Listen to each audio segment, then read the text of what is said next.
always throw a little barb at Parham. He's the one person in the world that I need to raise the microphones up just a little bit for. I have a slight confession to make. My voice is going to be a little bit cracky tonight.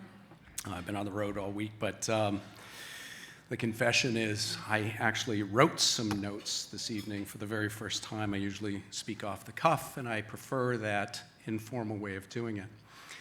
But I just started working for a brand new company, as you can see up here. It's called Micro Focus. And I'll explain that in just a minute. But I thought, given the stature of this event and the individuals that we are honoring, I should get advice from my Senior Vice President of Marketing and Communications. And so I approached her and said, hey, I've got this wonderful opportunity to speak to some people and offer up and recognize an awardee. What kind of advice do you have for me? She said, well, let me read your remarks, and then I'll give you your advice. And I said, well, I don't have any remarks. She said, what? You need to have remarks. You need to write them down. You need to make sure you don't embarrass yourself, embarrass the company, or embarrass the brand. And I said, we're a brand new company. Nobody in the room has ever heard of us, and we have no brand. She said, exactly. So I have a few remarks. Thank you, Parham and James, and the whole team at ICIT for hosting this event to recognize our key leaders in our national security. As Parham mentioned, I'm the Chief Technology Officer of Micro Focus Government Solutions, a company most of you have never heard of, so please indulge me with a short commercial. I promise it's only 2 minutes. We're a software company created from the merger of Micro Focus International, a UK-based company, with Hewlett-Packard Enterprise Software, which created the 7th largest pure-play software company in the world. We've got about 18,000 employees and 40,000 customers spanning over 40 years of business. Our enterprise software powers the missions of government, defense, and critical infrastructure in over 150 countries worldwide. With over 60 product lines, our solutions help them develop secure software, modernize and manage IT, migrate to the cloud, apply analytics everywhere, manage identities and privileges, detect breaches faster, encrypt sensitive data so that it becomes worthless to attackers, and on and on and on. As you can imagine, we're a big company. We've got a lot of things going on. A couple of examples. If any of you fly on Southwest, anybody fly on Southwest? Yeah, we got some Southwest flyers around here. Our software monitors and protects your flying experience from the time you search for and book a flight to in-flight logistics, the entertainment systems, to maintenance and finding your lost luggage. We don't lose it. That's a human. Do you Uber? How many people Ubered here tonight? Any? Yeah, a bunch of Uber users. Fantastic. A lot of analytics behind what Uber does to thrill you. Our software is used to provide you a great experience from the time you open that app to communicating with drivers, managing the surge pricing system to ensure timely service, protecting their IT infrastructure, and analyzing the petabytes of data on that back end for continuous improvement. This one I think I'm going to get a lot of attention for. Do you pay taxes? Nobody's hand went up in this room. Perhaps we shouldn't talk about the IRS in this room, but let me just say that our company has been supporting COBOL. Actually, I think most of you are too young to even know that term. Any COBOL users around here?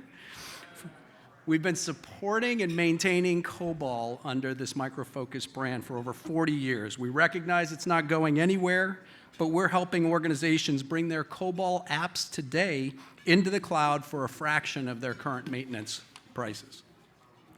Finally, everybody's got a credit card, I assume, or an ATM. Our encryption solutions have been protecting your PIN and credit card transactions from the point of origin all the way back to the back-end systems.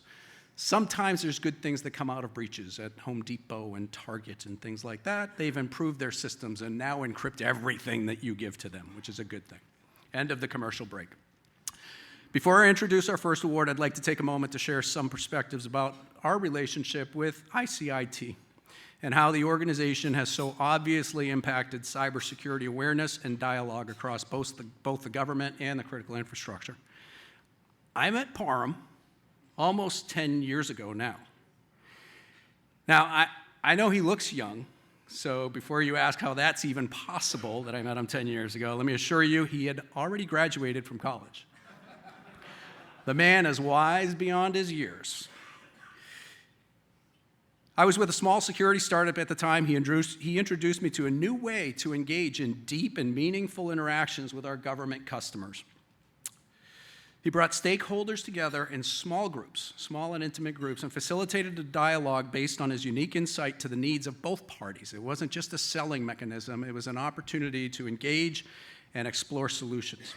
His passion to support the U.S. government mission was on fire back then. I saw it in his eyes, and it's only gotten stronger since with the introduction of independent research, an industry fellows program, periodic threat briefings, and so much more. As a former surface guy in the Navy, I sincerely appreciate their dedication to the government, but more importantly, for creating new ways to bring together stakeholders spanning government, industry, academia, and critical infrastructure. So again, thank you to ICIT for facilitating this valuable service. Now, for me to transition and be able to have that glass of wine.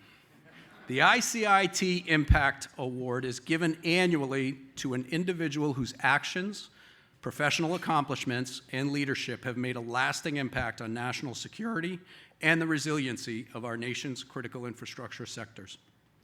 A review of Rob Joyce's distinguished 25-plus year career in public service reveals a pedigree built on a foundation of exceptional technical expertise and consisting of a myriad of cyber and national security leadership positions with diverse responsibilities critical to securing our nation.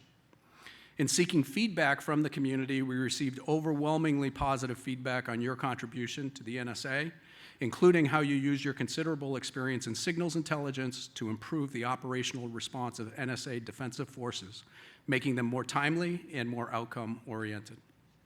Additionally, it became evident that the broad support and respect you earned within the intelligence community contributed to your ability to forge new relationships, revitalize moribund relationships, and to work the most contentious and complex interorganizational disputes to a successful resolution. And you got that in your current job. From leading public-private sector engagements that drove technical solutions in support of the NSA mission to high-profile positions, including the Deputy Director of the Information Assurance Directorate and the Chief of the Office of Tailored Access Operations, you have led the response to national security-related cyber breaches and helped develop standards and practices to prevent future breaches.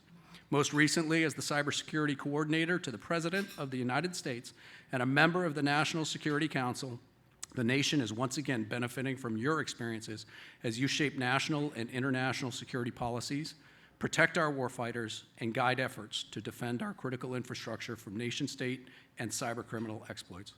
The broad support and respect you have earned during your career has not only culminated in your current leadership role, but it has enabled you to be a pace setter for the community.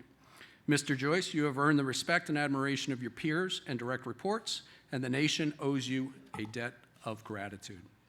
On behalf of the Institute for Critical Infrastructure Technology, it is my great honor to present the 2017 Impact Award to Mr. Rob Joyce.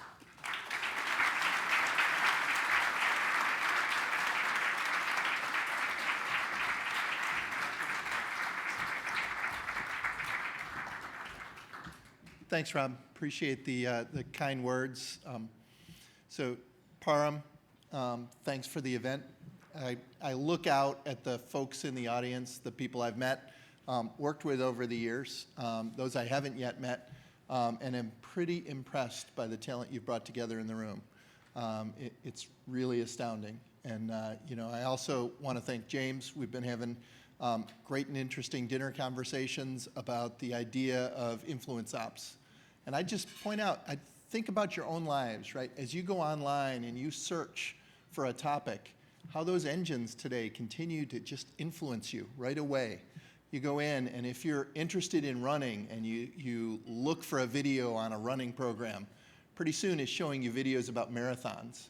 And when you're watching the marathons, it's ultra marathons after that, right? There's never enough that's not radical and extreme enough that they don't keep pushing you to that next extreme. But it's the same in our own personal, political, and social views. You get put into that echo chamber and you get wedged out to the edges for those divides. So it's going to be an interesting future as we look at these dynamic and changing engines that are really affecting the fabric of society. So interesting challenge. I look forward to the Institute's expansion into those areas. But more importantly, I look at the critical infrastructure work that's going on and think that's tremendously important. We've seen things like intrusions into energy sectors. There's been news this year of intrusions into the business side of nuclear power plants, right? There are good and specific controls to separate the operational ends from the business ends, but that's getting too close. That's scary stuff.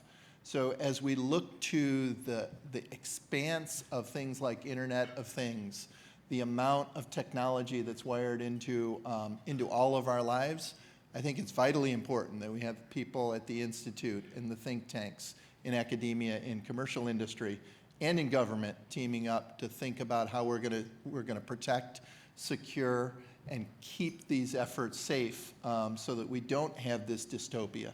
Right? We can't have fabric rendered apart, the fabric of society rendered apart by influence operations. We can't have the critical infrastructure of the nation unreliable because hackers, criminals, or even nation states put it at risk. So that's what a lot of the folks that are in this room are dedicated to.